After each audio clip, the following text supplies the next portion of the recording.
Hello, everyone. I'm Dijon. I'm Amir. Welcome to the Mustcast, the podcast about the art of storytelling and how it's used across different mediums. Make sure that you like, comment, and subscribe if you want to see our channel grow, and to click the notification bell so that you're notified when we post. As usual, Amir, you can start. I have consumed zero media outside of Dresden File audiobooks, and that's not a joke or an exaggeration. I've been working like ridiculous amounts of hours, and I don't do anything except for listen to audiobooks while I'm on shift. So that's pretty much it. Yeah, fair enough. You've been pretty busy lately. Hope the hard work pays off. I do too. So, for me, I finished the second Witcher book, the last of the short story collections, which was Swords of Destiny, and now I'm starting to read Blood of Elves, which I haven't read much. I've literally read like the first couple paragraphs of the first chapter, but it feels like it might start kind of like not retelling, but retreading a bit of the stuff from the last two books, and I hope that isn't the case, but it feels like it a little bit. But like I said, I'm like barely into the book. Been watching The Sex Lives of College Girls on HBO Max. It's a really good show. It reminds me of Sex Education on Netflix. Except this one is specifically focused on four girls in the college dorm together. They have the same dorm room, and it's real good. And they go to like this really. I feel like every show like this, the characters go to some like rich school every single time, but it's the same thing in this. It's real good. It's very funny. It's a comedy first and foremost. It's great. I would definitely suggest it. Batman the Animated Series. Still watching that. There was an episode that was like Count Vertigo focused that turned out to be like a Talia al Ghul focused episode 2. The first episode she appears in the production order, which is the order I watched the series in. And it was real good. So I was excited to get to the Demon's Quest two-parters, 2 episodes. And I watched the first one, but I got tired, so I went to sleep, and I haven't watched the second part yet. But it's good. The coloring is weird. Like, I don't know what happened. I don't know what happened behind the scenes, but the coloring is off. Like, the colors are way darker, and it's not a matter of Batman wearing the brand new suit. It's not. They just, like, somehow the colors got messed up. It's very strange. I'm still watching Batman Beyond, which is really, really good. Like I said before, it's essentially, Batman Beyond was always meant to be Batman if he was Spider-Man, for like just a better explanation. He's a teenage Batman, and he's going through a lot of the stuff that Spider-Man does with the problems with the juggling his various lives, but he also has the brooding mystique of Batman. It's a very fun character. Still watching Ben 10 as well. Like I said before, it's so much better on a rewatch than I thought it would be, because I said it before, Teen Titans, good show. If you're a kid, it's for you. If you're an adult, you can still like it. I just personally no longer holds up for me personally in my taste as it is today. And I was afraid that Ben 10, because it came out around the same time, 2005, the Teen Titans show came out in 2003. I was afraid it wouldn't hold up. Ben 10 holds up exceptionally well. And the last episode was one of the best so far in terms of animation. It was episode 5 of season 2 called Grudge Match. And it's the very third Kevin 11 episode. The previous episode is the episode when he got fused into that giant monstrosity. And in this one, Ben and Kevin get teleported to like a spaceship where it's like essentially they're gladiators and they're imprisoned there, and it was really good. I loved it. Can't wait to watch more of it. When was the last time you watched Ben 10? Like 10 years ago, maybe. So around. Oh wait, how old are you? 20. 20? Yeah, you were like 10. Yeah. It's great. I'll be forgetting you're 2 years early sometimes. Moving on to animation. Spider-Man freshman year is rumored to be getting scrapped due to budget cuts at Disney. And I will actually scream. Please tell me that's not true. Yeah, man. So majority of the team working on it has been laid off. So there's a possibility this is true. There was another conflicting report that said that it wasn't true. So ultimately, it's up in the air. This is just a rumor, but it feels like it might happen, and that sucks. I swear to God that's not true, because that's one of the few like on-screen Marvel projects I was really looking forward to. I would sacrifice What If for this show very easily. I would 110% sacrifice What If. There were like 2 episodes in What If that I liked. I can like And it sucks go without because ever seeing another episode of What If in my life. What If should be amazing. It should be. But they play it way too safe with the What Ifs. They should be taking way more. They should be being more bold. I don't understand why they're playing so safe with them. It's. I remember my first What If comic that I read when I was like 6, and it kind of traumatized me because like a bunch of characters died. But it was what if Silver Surfer never became a good guy and he killed like half the Marvel universe. It's funny because I was just about to mention one of the What If episodes should be like, what if Deadpool kills the entire universe, or what if Wolverine kills the entire universe, something like that. Wasn't there a Punisher one? What if Punisher killed the entire Marvel universe?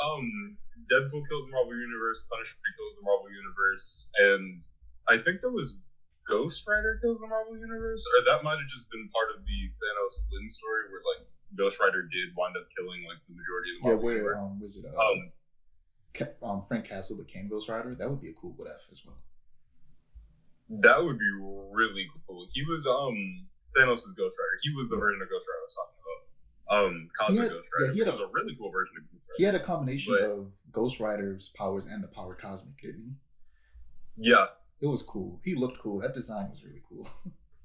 He also, like, personality-wise, he felt like Lobo, like a Ghost Rider. He did. Lobo, he felt just like Lobo. It was so cool. I would love that. Honestly, that could be its own, like, alternate universe show cartoon by itself. It really could. I would love to see it. Do you think it should be rated R? Because, I mean, it's Punisher and Ghost Rider combined. Absolutely. If it's not rated R, I feel like anything related to a superhero's death, like, especially, like, the entire universe of superheroes, like, dying because of a supervillain should be rated R. That's just me personally, because I don't see a situation where that's going to be rated, like, PG and being able to be done right.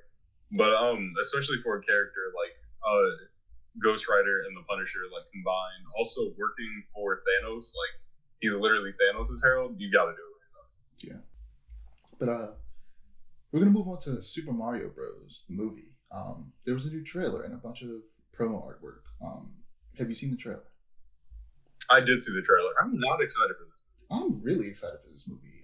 The first trailer made me excited because it just looks good and like a really fun homage to the entire series. And the promo art I don't even think it was officially, it was leaked, and then Nintendo decided to officially release it after it got leaked the day before the trailer came out, because I don't think they were planning on doing that. I think they were going to release it after the trailer, or after the live stream, the Nintendo Direct, but it got leaked.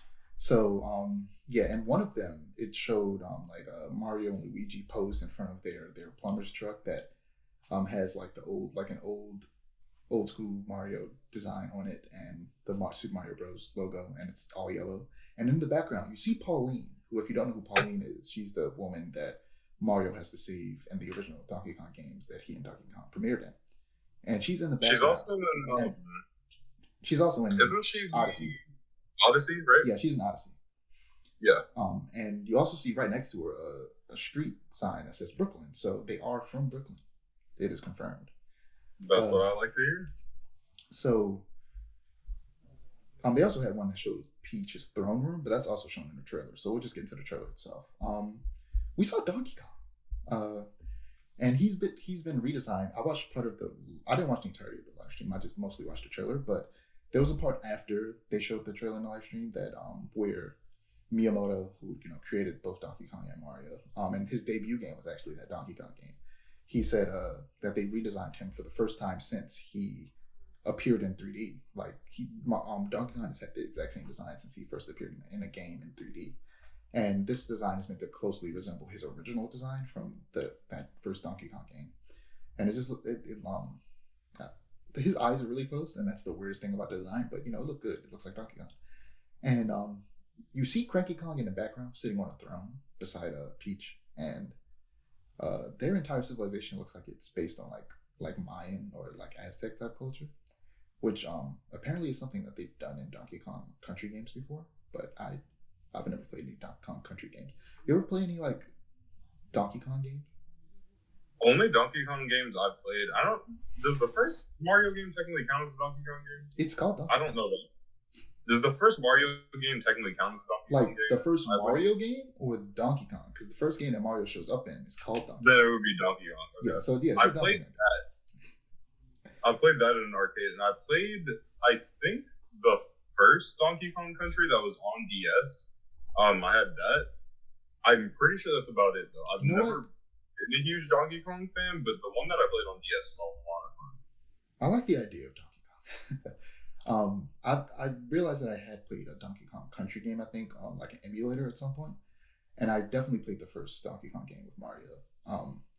But in my mind, the day Donkey Kong gets a like Mario Odyssey or like Breath of the Wild style game is probably the day I'll play a Donkey Kong game, because I feel like there's a lot of potential there. I feel like out of every like Nintendo character, that would probably be the most fun out of like a Breath of the Wild style game for that character. I feel like Donkey Kong would probably be the most fun. Yeah, I can imagine it being a situation where like I'm imagining like he swings around on vines through like the forest and stuff like that. That would be very interesting. Like it could be a lot of fun traversal.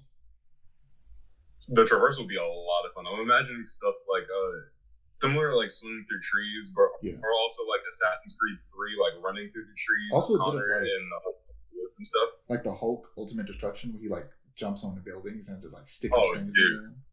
Yeah, but they also show Peach in this has more agency. She's like not just being kidnapped. In fact, they're making Luigi the person that gets kidnapped by Bowser, which is actually makes a lot of sense. It's very funny because Luigi's meant to be a cowardly character, and I'm so sick of people dunking on my boy Luigi. Whoa. Bro. That doesn't. That's the thing, though. He's a cowardly character, and then that's what what makes Luigi's matching great is because it's the moment where he no longer can just be saved by Mario. He has to step up and save Mario himself. So him being cowardly, my boy Luigi gets shine, man. So like I feel like this is definitely going to branch off into eventually we're going to get a Donkey Kong Country movie, and probably going to get a Luigi's Mansion movie. So I feel like Luigi's going to get the respect he deserves. I also don't like that people disrespect him. But he is meant to be a coward. That is like accurate. It is, but I don't like it. I want my boy Luigi to be get some confidence, like a hero, man. Wait till Daisy shows up. He'll grow a spine. Trust me. He'll grow more than a spine, if you know what I mean. But anyway, I might cut that. They show them being transported. What looks like it's them being transported to the Mushroom Kingdom, because you see the pipes and it looks like kind of like the Rainbow Road. I mean, not Rainbow Road, the Rainbow Bridge from not the actual Rainbow Road that they show in the trailer, but there's like these swirling things that looks like the Rainbow Bridge from Thor that they're being transported through, which is probably how they get to that world. But yeah, they show was it Yoshi's Island? They show a herd of Yoshi just running. So I'm interested in that. And what else? Mario Kart. It's just straight up Mario Kart. Very end of the trailer. They're all in carts. You see was it Funky Kong in the background? And I think you see Diddy Kong in the background too. But you also see Diddy Kong in the background of when Mario is getting slapped by Donkey Kong. But yeah, they're clearly bringing a lot of the most popular Mario stuff into one. Because you even hear like Peach mentions something about the galaxy. So they're already setting up a Mario Galaxy and bringing in Rosalina and stuff like that in the future. Which maybe that'll be saved for like a third movie or something like that. Or maybe even after a trilogy, they then go to Mario Galaxy stuff. But I feel like they're really trying to set up a Super Smash Bros. Universe. Oh, for sure. I don't hate it. Me neither, because the thing is, setting up a lot of people are upset about it because they feel like it'll be like Marvel, where everything will have to match the exact same tone as the Mario movie, which I understand that fear and I see where it's coming from, but I don't think that necessarily has to be the case, because I don't think that Nintendo is going to, because they've never done this with anything else. I don't think they're going to try to make all of these things take place in the exact same universe. I don't. I think even in Super Smash Bros, they're all coming from separate universes. Like I don't think a Super Smash Bros. Movie is going to affect the individual character movies. I think that those will always be separate, and that they will be pulled from their individual universes and then thrown into a universe for the Smash Bros. Movie. So I think we're all going to be able to have our cake and eat it too. So I'm excited. I was going to say, because most of the Nintendo games have pretty different tones. Like the Legend of Zelda games are kind of slower, melancholic, while Mario is super energetic and upbeat all the time. It's not. I feel like there's gonna be different tones. We mentioned it before, but I think we both agreed that they should make an F-Zero movie. I would love to see that. I want to do a TV show. Actually. Oh yeah, F-Zero. I mean, there was an anime at one point. Love to see F-Zero TV show. There was an anime at one point, so that makes sense. Was there really? Yeah. I gotta find that. But yeah. I'm still not a fan of Chris Pratt's voice, but it's not like it's like bad. It's just not Mario in my opinion. And Mario doesn't mean Italian. It doesn't even necessarily mean Brooklyn. But he has one Wahoo in this. And I think that's what's missing. I think he just needs to go kind of like honestly a little bit corny with it and just add a bunch of Wahoos and that type of stuff to just make it okay, it's Mario. It's not Italian. It's not Brooklyn, but at least it's Mario. But this is just like it's just Chris Pratt. And like it doesn't harm the movie. It doesn't make it bad, but it does it feels like there's a piece missing. But ultimately I don't think it'll mean the movie's bad. I think it'll be a good movie either way. But let's move on. Trigun. Did you see the trailer I sent you? I did. I don't like it. Why is that? It just doesn't feel like Trigun to me. Like the tone feels different. The animation and character redesigns. I'm fine with the animation. I'll say I'm fine with the animation. But the character redesign, it doesn't. I feel like if this show took place either before the anime and manga or like after the anime and manga, like by like years span or like spanning years, I wouldn't mind it as much. This just feels weird. Yeah, so I want to start by saying, of course, like people can be upset. Like I even agree. I'm not as upset about it as you are, and a lot of people, not anymore at least. At first I was, but I understand not liking the character designs, and I understand not liking the changes that they're making to the story. But we can't pretend like that. This isn't some of the best 3D anime ever put to screen because it looks beautiful. It does look really good. It looks really good. This is like I said, the same studio that did Beastars, which before this was one of the best. But that was with animals. This is with regular, well, not regular, but humanoid characters. And that's something that. I don't know if they're normal. Yeah, they're definitely normal. But that's something that's harder to make look good in 3D while mimicking an anime art style than it is, I feel like, an animal. So at Anime NYC is where they showed this trailer. It was at a panel featuring Studio Orange's producer, Kiyotaka Waki, and Toho Animation producer, Katsuhiro Takei. They gave some insight into Stampede's direction and showed off, the trailer, like I just said. So we just talked a little bit about the trailer. I'm going to dig in a little bit deeper and talk about what happened in the trailer. The trailer introduces the major villains of Trigun. You know who they are if you watched the show or read the manga. But they start off by showing knives and then showing all the various members of the Gung Ho Guns. And because I'm currently reading Trigun, and I'm going to get into that later. But like, I don't remember knives literally having knives in the original. Yeah, granted, at least in the anime. It looks cool. I haven't read the manga yet, but it looks cool though. It does. But he kind of is like Magneto now. He literally, because his nickname in the anime is, was it Millions Knives? Yeah. And now he literally has a million knives. It's very on the nose. But I don't mind it. I think it looks cool. The powers. It feels very Sonic-esque, where it like does. Knuckles has actual Knuckles. It actually feels like it reminds me of like the villains, like the bosses in the newest Sonic Frontiers. Yeah. But have you played Frontiers, by the way? I know it's like all done. I don't really plan on it.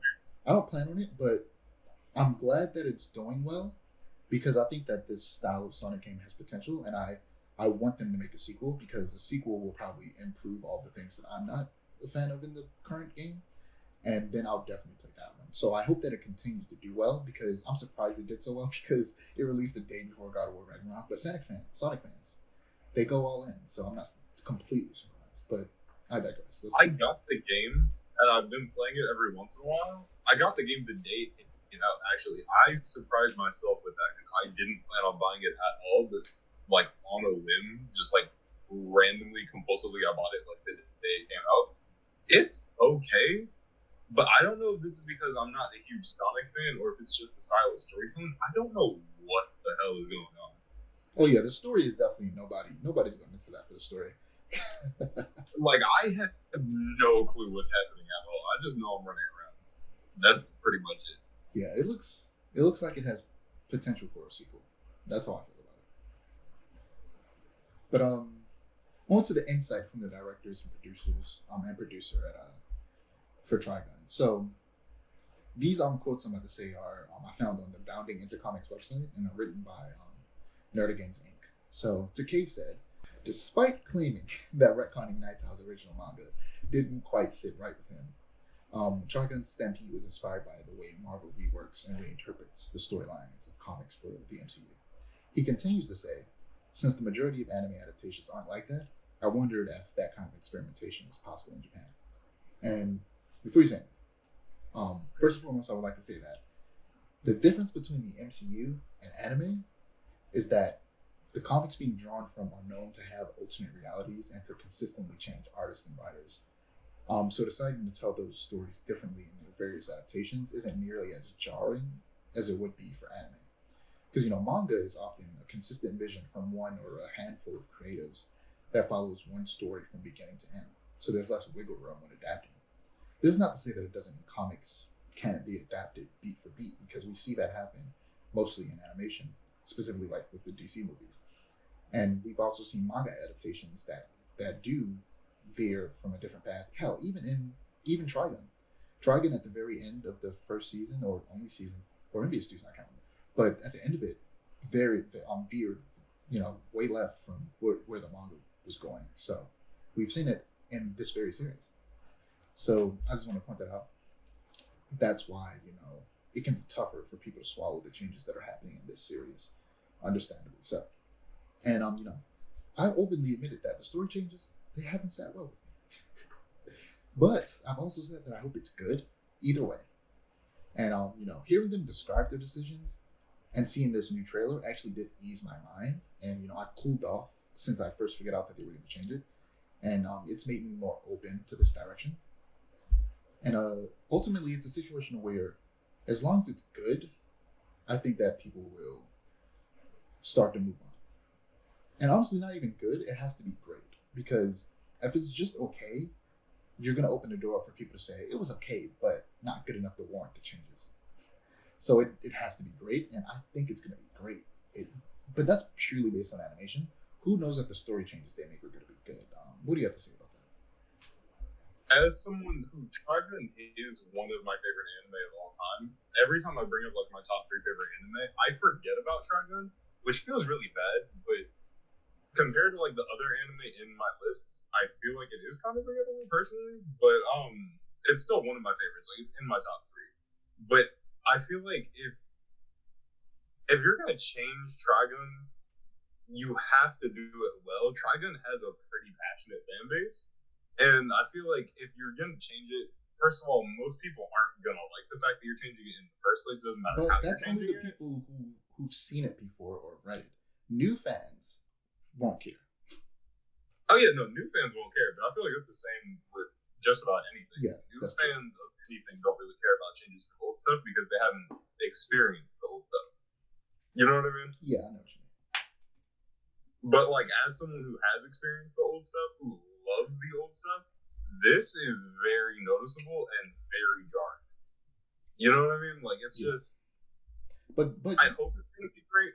I don't know that it will, and I don't necessarily expect it to be great. But there also is a level of people like you who haven't even read the manga, so there's also some spaces where you won't really know if there's a change because you haven't seen it to know if there was a change from the translation or adaptation. Oh yeah, no, I'm going purely based on the anime.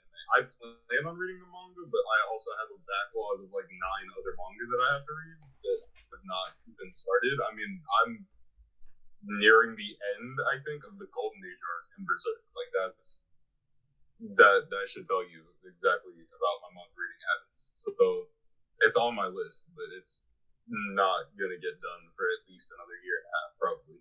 Yeah. So, before we move on to comics, I would like to open up a discussion about the potential of anime reimaginings similar to this, and what would you like to see happen with this type of approach if it takes off? for me, in a perfect world, we would get both adaptations that are, beat for beat adaptations, and we would also get an adaptation that makes changes. Because I'm still not, kind of like you, I'm not completely on board for it because I'm so used to them being beat for beat that them being like the idea of them adapting things and changing things kind of like bothers me a little bit because I'm just not used to it. But what if instead we started to get something like this, but for anime that are already finished, like Naruto or Dragon Ball Z? Like, what if we got a version of Naruto where the women are actually written well and actually get to do stuff and be strong and powerful, just like the guys are, and that they don't get completely sidelined, and Shippuden and all the other side characters get sidelined in lieu of, for Naruto and Sasuke and Kakashi. Even Sakura, who's supposed to be one of those main characters, gets sidelined compared to them. But that's because she's a woman. Like, what if we get stuff like that? Or like a Dragon Ball Z remake where the other characters other than Goku and Vegeta also don't get sidelined. I feel like that would be interesting. Because we still have the original remake where Vegeta doesn't get sidelined at all, because I feel like Vegeta still gets sidelined in comparison to Goku. You're right, he does. All the time. He does. You're absolutely right. I don't understand what it is about like my favorite characters getting sidelined, but like Vegeta keeps taking L's. I don't understand it. Only recently, after like 40 years, have we got a movie where Piccolo and Gohan are the main character. He's the main character. But Gohan plays a significant part and does some cool stuff. And guess what? Piccolo gets a new transformation. Finally. And so does Gohan. Yes. Gohan is a Saiyan. He could easily just go God. So I don't care about his transformation. Piccolo, though, has deserved to get a new transformation for decades.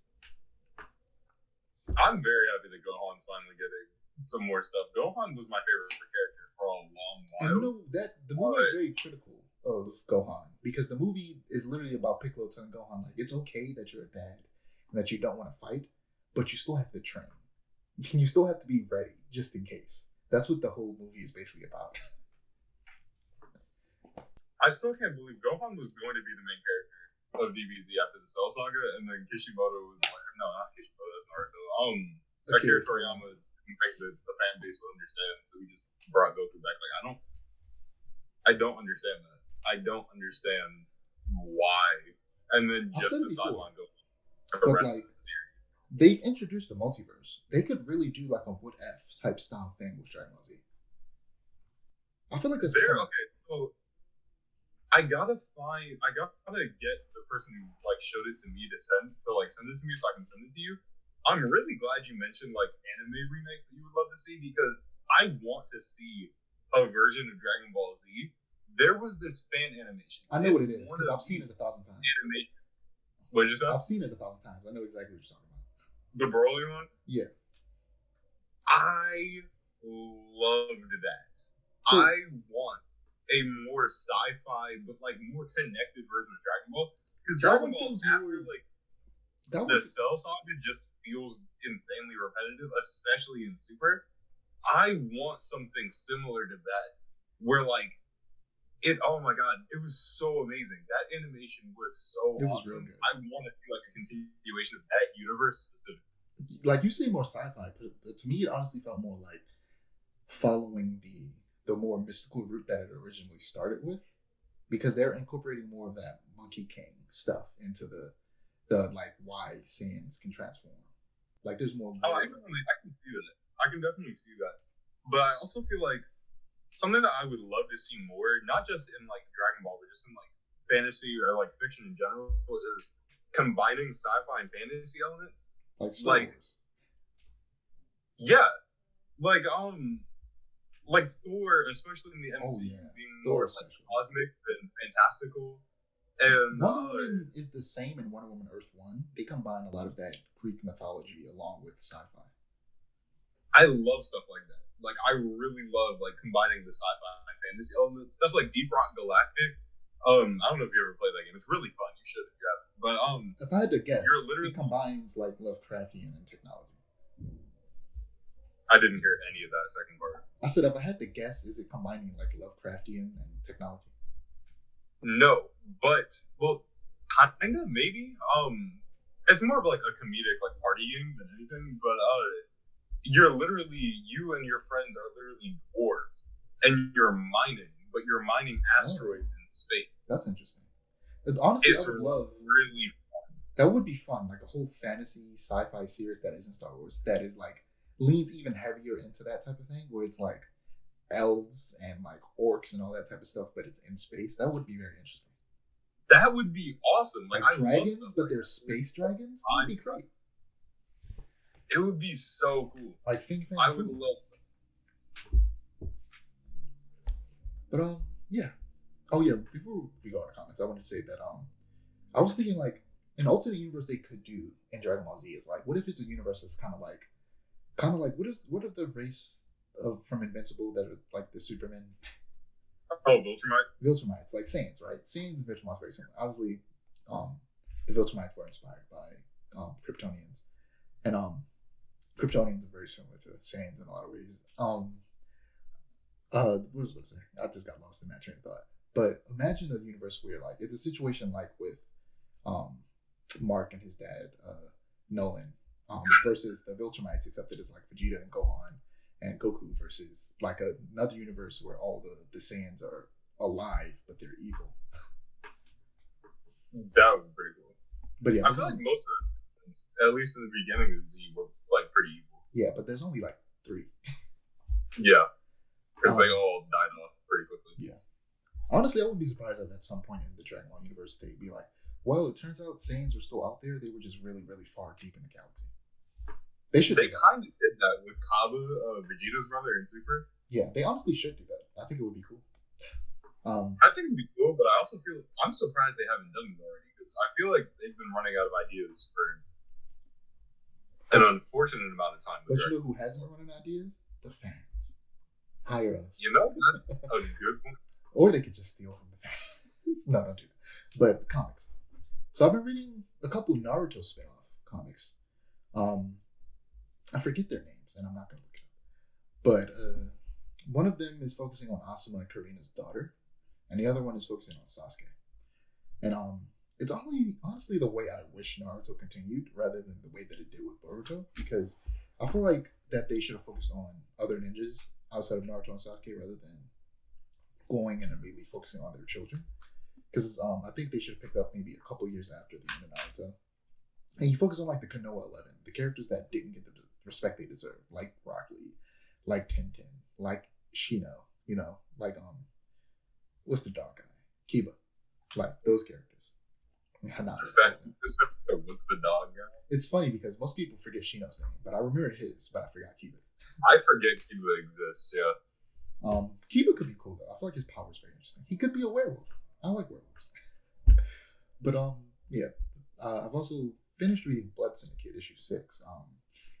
The Blood Syndicate, the team that the book's named after, you know, officially formed, and they took down the main villain, and now they're planning on like taking over that the city that their villain was trying to take over, but instead making it more of like a safe haven for their people. Radiant Black, I forget what issue this was, but it was a Radiant Yellow focused issue because, like I said before, Radiant Black is essentially very similar to Power Rangers. It's literally sold as like if you go to like Amazon and read like the description, it says like Invincible and Power Rangers combined, and that's kind of what it is. It's not as violent as Invincible though. That's disappointing. Yeah, it's not as violent, but it is a similar storytelling style. The story takes place between 4 different time periods. This story of Radiant Yellow, aka Wendell, one where he was young and starting a family. He's an old guy in the comic, I should say. 2 where his daughter is turning 18 and the company he works for is like having layoffs and he's going through a divorce. So essentially he's going through it. And the third one, yeah, he's going through it. The third one is him, the moments to him finding the radiant that gives him his powers. And the very last one is like 10 years into a future in like a post-apocalyptic future that he's trying to prevent because I guess his powers, each Radiant has their own individual powers. Radiant Black, the main character, can control gravity. Radiant Red can like control matter and stuff like that. Like she's basically like an earthbender. Radiant Pink, I think, is the one that can teleport, and Radiant Yellow can like see the future and the past or something like that. So yeah, it's good. I like Radiant Black. It's real fun. Dual Power Bomb. There's only 2 issues left. The wrestling tournament ended in the 5th issue, so I'm interested to see where it goes from here. It was an exhilarating fight. The art by Daniel Warren Johnson, amazing as usual. I won't say too much because I don't want to spoil it, but Dual Power Bomb's good. It's only going to be 7 issues from because I just read the 5th one. There's only 2 left. So yeah, I finally started reading. Starting to finish up Batwoman Volume 4 because I'm like, I have some comics in my library that I'm like, I need to finish these. These have just been sitting here for a while, not because I don't like them, but because I just stopped reading them for whatever reason. But yeah, Batwoman and Hawkfire, they go after Bane to get some information on how to take down Batman because the DEO is forcing Kate to find out Batman's secret identity in exchange for releasing her sister. Meanwhile, in the background, Hawkfire is actually training with Kate's father to break his daughter and Kate's sister out of DEO custody. I'm still reading The Walking Dead. I'm on the 2nd omnibus, and I'm currently a little bit past the prison section. And for those who don't know, and I didn't notice before I started reading, is that the comic's in black and white. That'll probably surprise a lot of people if you've never read the comic or seen any panels from it. But it's in black and white. And I was surprised. Like, when I opened the book, I was like, oh, this is digitally, because I'm reading it digitally. But when I opened it, I was like, oh, black and white. I didn't expect that, but it works. It works really well for this story that is very, very bleak. But also it's meant to, be a lot of shades of gray with these characters in these trying times of this zombie apocalypse. And Kirkman, the writer, and Tony Moore does great with the art. Moving on to TV and film. Well, actually, have you ever read The Walking Dead? No. I plan to, sort of, but I'm not sure that I want to. It seems interesting. I mean, but like, same guy who wrote Invincible. I know that, but like, have you ever seen, when you read Invincible, how did you read Invincible? Did you read it for Comixology or did you go the old Jack Sparrow? Comixology.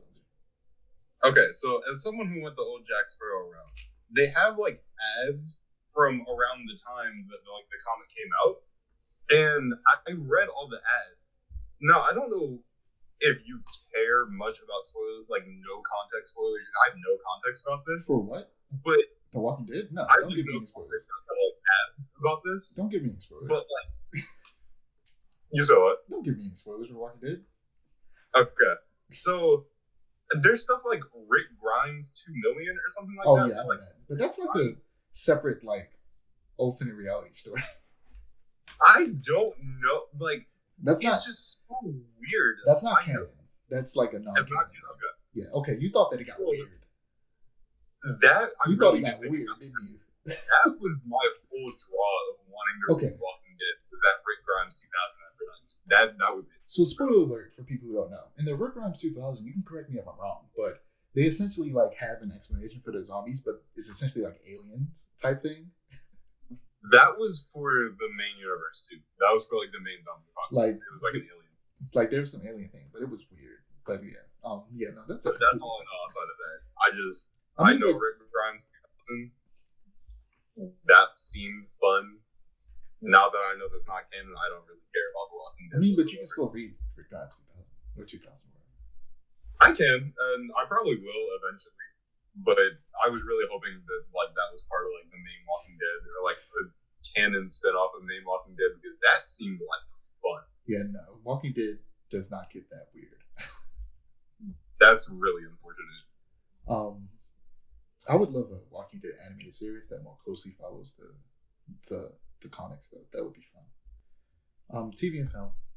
Blade, the movie.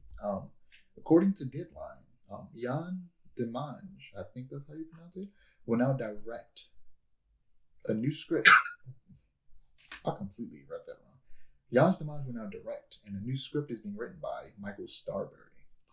So Demange directed episodes of Lovecraft Country, and Starbury wrote on When They See Us. So it sounds promising. I've never seen When They See Us, but I hear it's a good show. So, it sounds like it's a good writer working on it. And, I'm just excited to see Blade on the big screen again in general. Like, I need some Blade in my life. I need some black man killing vampires in my life.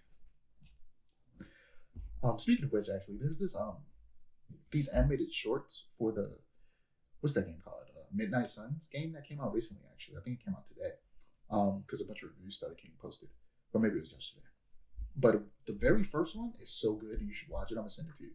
It's 2D animated, and it's talking about like the setup for the whole story, and it looks amazing. Every animated short after that is trash. Not because they're 3D animated, because they are 3D animated, but because 3D animation it's so much slower than the 2D animation, and it lacks so much weight. It feels weird. I don't like it. Like, they started so strong, and then it got so bad so fast. But that first episode made me go, wow, this would actually be a really good animated series. But it looks like it was animated, not by this studio, but in a similar style to, like, Vox Machina, or even, like, Castlevania on Netflix. But, moving on. This actually should have been an animation section. I don't know why it's here, but it is. Sony Spider-Verse on Amazon. So, I don't know if you've heard of this, but Amazon is moving forward with multiple live action. That's why it's not an animation, it's live action. Multiple live action shows based on the Marvel characters controlled by Sony. The first series will be Silk, Spider Society, which was developed by, speaking of which, The Walking Dead's showrunner, Angela Kang. It will be released on both MGM Plus, which is, I didn't know that existed, first and foremost, and Amazon Prime Video. Spider-Man Into the Spider-Verse producer Phil Lord and Christopher Miller are also on the board of executives to produce this show, and Kang will serve as the showrunner, like I said, and executive producer. And it's part of a multi-year overall television deal that she signed with Amazon. And that sounds interesting, honestly. I think that there's a lot of stuff they could do with a Spider-Verse by itself, even separate from the MCU. They should also work with the MCU, like actually work with them and let them do stuff, because I think the thing with Sony and Marvel and Disney is the fact that Sony feels like that. Disney having access to all of Spider-Man stuff and being able to do whatever they want with their Spider-Man stuff is going to detract from their Spider-Man stuff. But tell me this, Amir, do you really think there's any Spider-Man fan out there who's going to be upset that they get more Spider-Man? No. Exactly. And for some reason, Sony is so dead set on the fact that, one, first and foremost, because they own the rights, whatever Disney makes with Spider-Man, they're still going to make money. And me and you and everybody on the planet knows, Amir, Disney knows how to make money.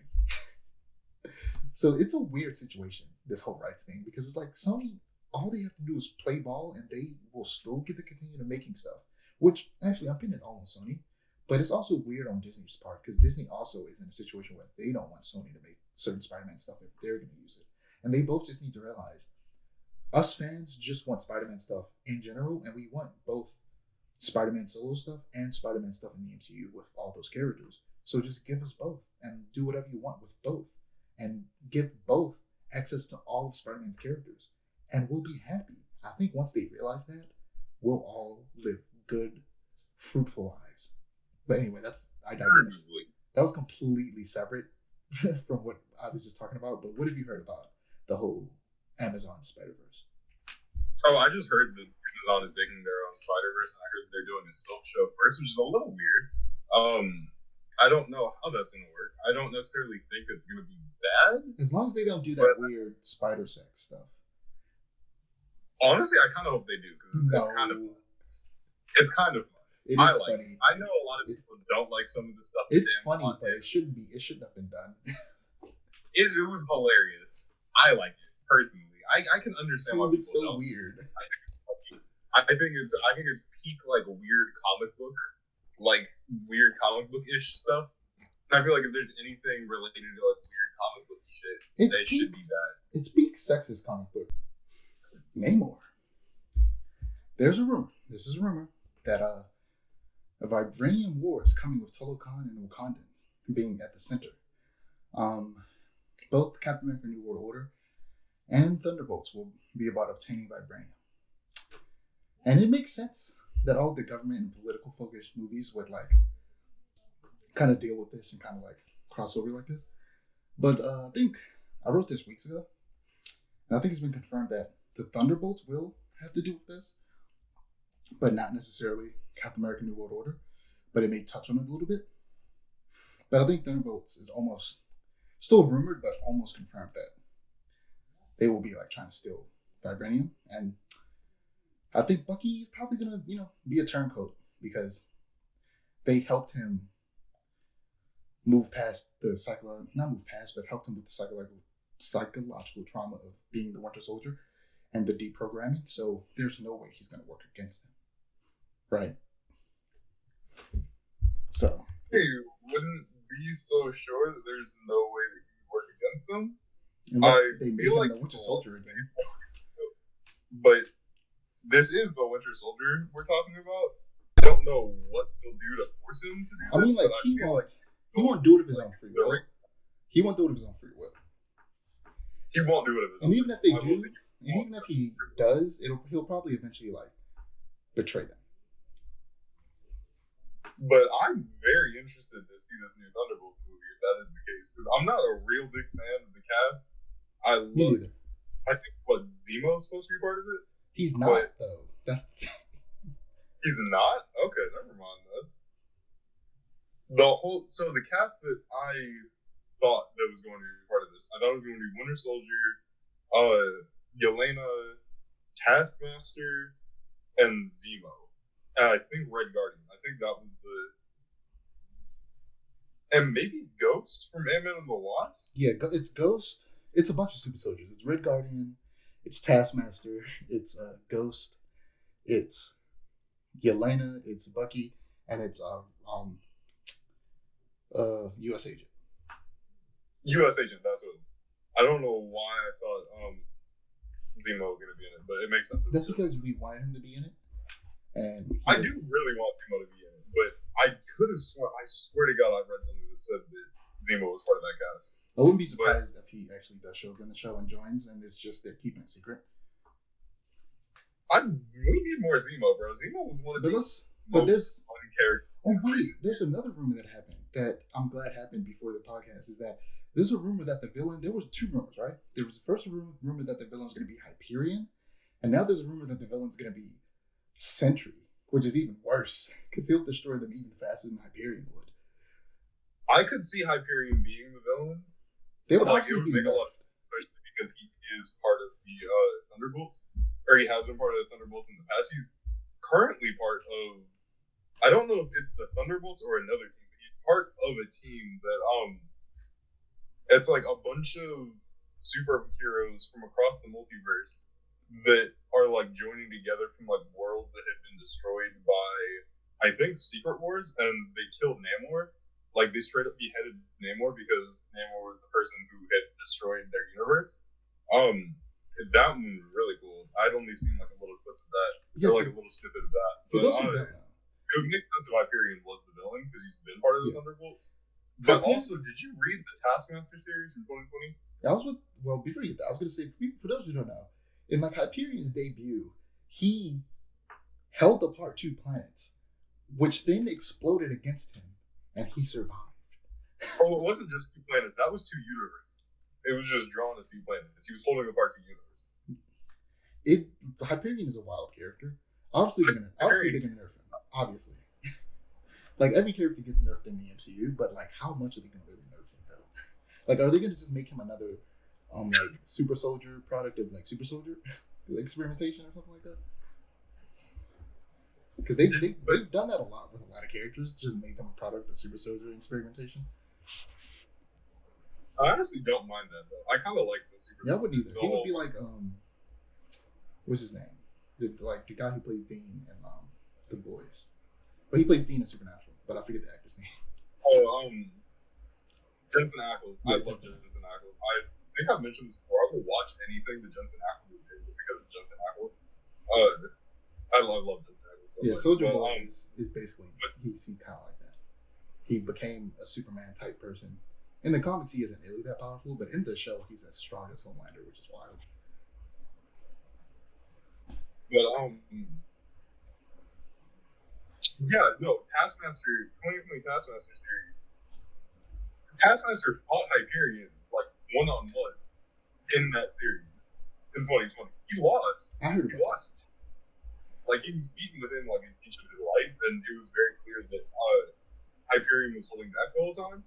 But I would love to see something like that. Honestly, where like their only goal is to like either avoid Hyperion or like hold out until they can like a certain time limit or something. But I want to see something like that. Like, that would be pretty cool. Yeah, I think that I forgot what I was gonna say. Like, I think that the team that they chose, just honestly for me, I think it sucks, and I think it should have been more diverse, similar to like the Avengers. But it seems like they're going for more of like an espionage type story, so it makes sense. But I feel like maybe they could have mixed a couple of those characters. Honestly, I think they needed that many characters on that one espionage team. But like Bucky, I don't feel like Bucky. I feel like, to me personally, it doesn't feel. This doesn't. I don't feel like this fits his character arc. Me personally, I don't think this fits his character arc. Bucky specifically. I definitely get that. I can see how they could make it fit, but I just don't think it needed to. I feel like he should have just become part of the Avengers. But also, I think Abomination should be on this team, honestly. And I think that they might still pull him onto this team.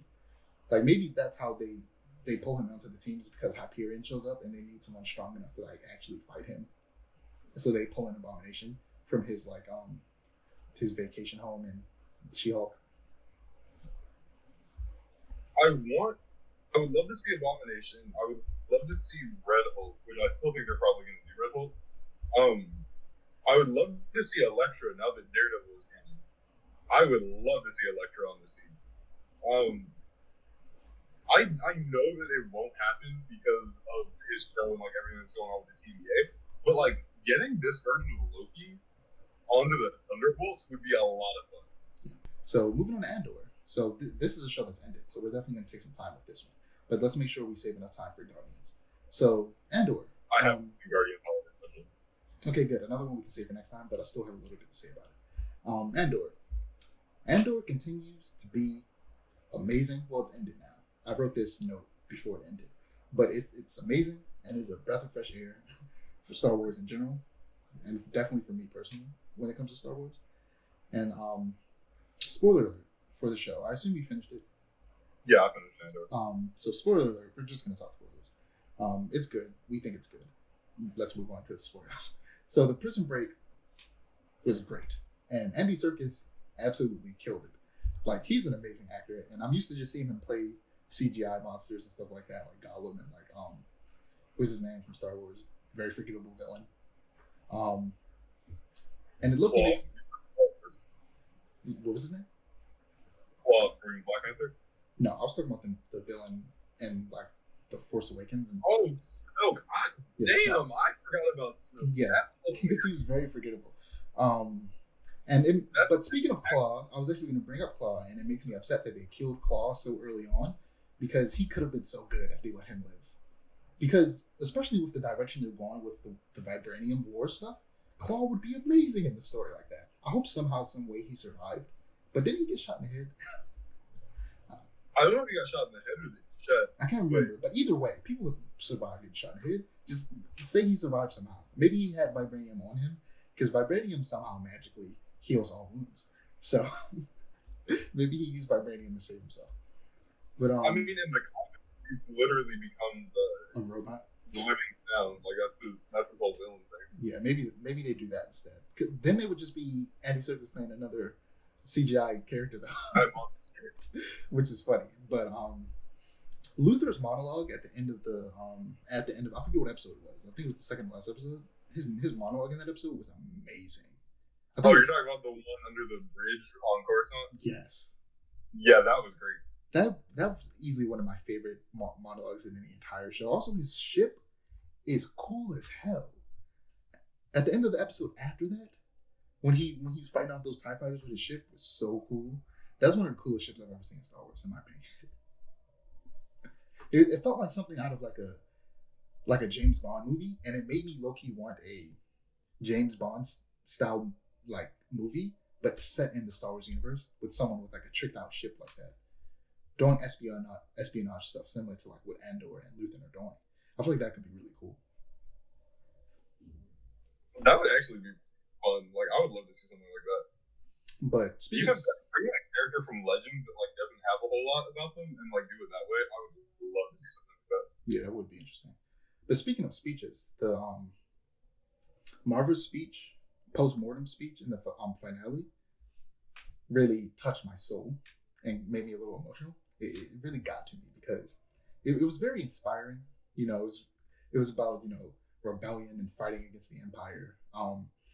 And it's just, you know, I say it all the time. I'm a very like hopeful, optimistic person, and that speech was just full of that. It was full of hope and optimism and just fighting to do what's right and make things better. And it's talk about a lot of the things that, you know, it encapsulates the core values of what Star Wars built upon, hope and rebellion. And it's a lot of, you know, what I like about a character like Superman. And it really touched my soul and reminded me why I love Star Wars so much. How did you feel when you heard that speech? I'm not gonna lie, I know this is really gonna disappoint you. I didn't care about her speech all that much. That said, it was a good speech. It didn't pull any raw emotion out of me. I was just more tense about what was going to happen because of it, and the riot that broke out because of it. Yeah. I knew that was going to happen. I was expecting a lot more depth out of that. There was a lot of depth, though. What? There was a lot of depth, though. There was. I was expecting more major character deaths. Andor's best friend, that one dude who was like carrying his mom's stone, I was expecting him to die for sure. I was expecting that little kid that threw the bomb. I was expecting him to die for sure. I was afraid that what's her name? I forget her name. I thought she was gonna die for that. Bex or whatever her name was, the one that was in like that weird Imperial like prison. Yeah. Yeah, I thought she was gonna die too. I'm very surprised she would. Yeah. Like I'm surprised she lived through that. The music that the band played during the funeral was great. Yeah. Yeah. Shout out to the composer for Andor.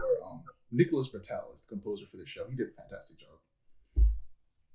Star Wars in general just has amazing music, with the exception of I feel like Obi-Wan. But like for a second, bro.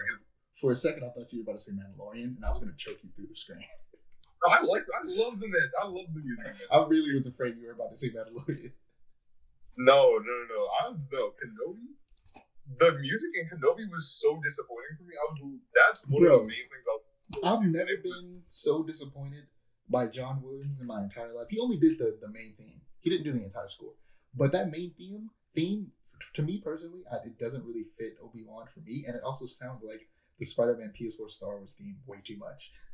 It really does. Like, every time I hear it, I just go, that's Spider-Man. And Obi-Wan isn't Spider-Man. Like, because in my brain it's Spider-Man, I know what Spider-Man stands for. And I know what that theme sounds like. And nothing about what Spider-Man stands for or what that theme sounds like fits Obi-Wan. Especially at that point in his life. Yeah. So it just... No. I agree. I hate saying this, and I hate when people say stuff like this, but no joke, no exaggeration, I've heard fan themes better than that. Like, this was not... This was far from John Williams' best. What was I going to say? So, is it just me, or was there some, like, weird sexual tension between Cyril Karn and Deidre after he saved her? Deidre? The Imperial lady, where she was like, she had got stuck in the street. Yeah, no, I thought that, I 110% thought that was where there's multiple characters who, like, they insinuated that something was going on with them, and I felt like I was missing episodes or, like, dialogue. But that happened with multiple characters, where I'm like, there's no way. The thing is, it was weird, but I'm low-key not mad at it. Honestly, I'm not mad at it. The way I see it is, like, their characters are, like, aren't as important to the show as, like, Andor or, like, Luthen are. They're important. Like, they're just not as simple. Like, but that happened a lot, where it's just characters where I'm like, they're a thing off screen. What's that thing from The Boys where Butcher like looks at the screen, is like, they're shagging or something like that. Like, it's like, I saw that multiple times, like multiple characters, and it's not that like many characters that it happens with, but it's weird that it happens so many times with that many side characters.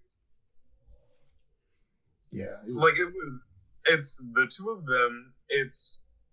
I feel like Bix and Andor had a lot of chemistry. No, it was because they used to date.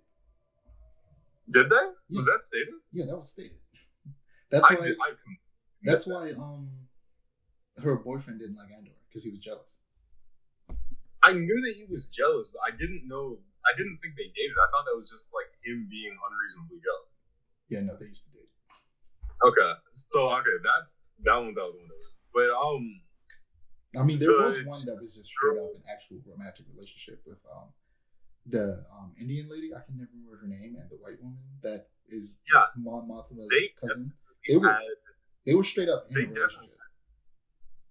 It was implied. I don't think it was ever stated. No, that was definitely. They're in a relationship. It was like stated at one point, like when they were like it's like this. It was only weeks ago, but it feels like it was like a half a year ago when we saw the whole breaking into the Imperial stockhold or whatever. But at some point, the one dude who betrayed them, he said that don't even try to get with the Indian lady because she's in a relationship with the other girl. He said something like that, like she's taken or whatever, and then they showed them walking out of the hut together. I completely missed that, but and then it's just that I'm gonna look up her name real quick, but it's just that she was so focused on the mission that she didn't have time to like really focus on the relationship. That's what I felt like was what they kept implying. Her name is Santa. But I completely missed where it was stated. And I completely missed where it was stated that Andor and Big stated too. Like, I just did not pay that full of attention. Yeah, her name was Senta, and the other woman's name was Val. Yes. Let's move on. I'm going to talk very, very briefly about the holiday special. You haven't seen it. Nope. Is it one you don't plan on watching, or one that you'll randomly watch one day? It's one that I'll randomly watch one day. Unlike like Werewolf by Night, where I had no interest. I have some interest in watching the holiday special. It's just I didn't even realize that it was out until like 2 days ago when I saw something on Instagram talking about it being out. It's I don't know. It was good. It was really fun. It was really fun. It was short and sweet, like Werewolf by Night. It was like less than an hour. Mantis and Drax really, Mantis more so, but she was like essentially the main character, and they really expanded on her character. And I hope that this is a preview to like the type of character she'll be in the Volume 3 and how much attention she'll get, because she was honestly really dope. And some very interesting things that I won't spoil were revealed that make sense, and I was like, oh yeah, that kind of makes a lot of sense. Kind of, I don't know how I didn't notice that before, but yeah, it was really fun. It's definitely worth the watch. You'll enjoy it when you see it. It's definitely funny. I'm excited for Guardians of the Galaxy Volume 3, which I'm not mistaken, is that next year? I don't know. I think it might be. But speaking of Guardians of the Galaxy, we're just gonna move into video games real quick. I played the Guardians of the Galaxy video game in full. So I started playing it after I watched the Guardians holiday special, because after I played it, I was just in a Guardians of the Galaxy mood, and I was like, I'm gonna finally play that game because it's on Game Pass, Xbox Game Pass. So I booted up, I played it, and I was like, wow, this game is fun. So me and you've had this conversation before. The reason I didn't want to play it, but the reason I didn't play it when it came out or around that time, despite the reviews, were because the reviews were good, is because I stand by this even after playing the game, and honestly, especially after playing the game, that having a Guardians of the Galaxy game where you play as one member of the Guardians of the Galaxy is like the wildest shit in the world. It may not be the exact same, but it's up there with making a Teen Titans game or a Fantastic Four game, and you only play as Robin or you only play as Mr. Fantastic. That's my opinion, though. It's okay if you disagree, but I'm not gonna lie, I would kind of love a Teen Titans game like that, because Robin's like the only Teen Titans member I actually like. Hey, I'm sorry, it's the truth. I'm sorry. But I see where you're coming from. But like, when it comes to something like this, where the whole draw of the team is the team, I want to play as the team, not just the leader. But that's just me. I think a lot of people feel that way. But that doesn't change the fact that this game is good. But in a sequel, I would prefer to play as all of them. And the story is amazing. Honestly, the story is very well written. The characters are extremely well written, and they never shut up. And I used to think that was good because I always want to hear what they're saying. The only problem with the fact that they never shut up is that because they never shut up, when you go too far ahead, it will cut off. Yeah, it'll cut off some of their dialogue. And you're like, I was really interested in what they were saying, but because they talk so much, their dialogue is constantly getting cut off by you either moving forward in the story, or you either make a mistake and shoot something and they go, hey, and make a noise and stop speaking. And I'm like, well, that's annoying. I want to hear what they're saying. That's the only annoying part about the fact that they never shut up. Otherwise, I really just enjoy listening to them talk to each other. And the whole player choice aspect that they've added, where like you occasionally have to choose between 2 or 3 things, really helps you feel like the leader, and like feel like, really helps you get immersed into the story. And I like that a lot. So moving on to the one thing that is good, but could be better, the combat. So I've made this comparison before. I'll make it again. I think the best way to make this type of thing work while still having Star-Lord feel like a leader and have the players still feel like a leader is what Final Fantasy VII Remake did. And with Final Fantasy VII Remake, Cloud is the main character. Outside of game combat, you play as Cloud. But when you're in combat, you have the ability to swap between all of your party members and play as them individually, while also being able to issue commands to each individual character, including Cloud when you aren't playing as Cloud.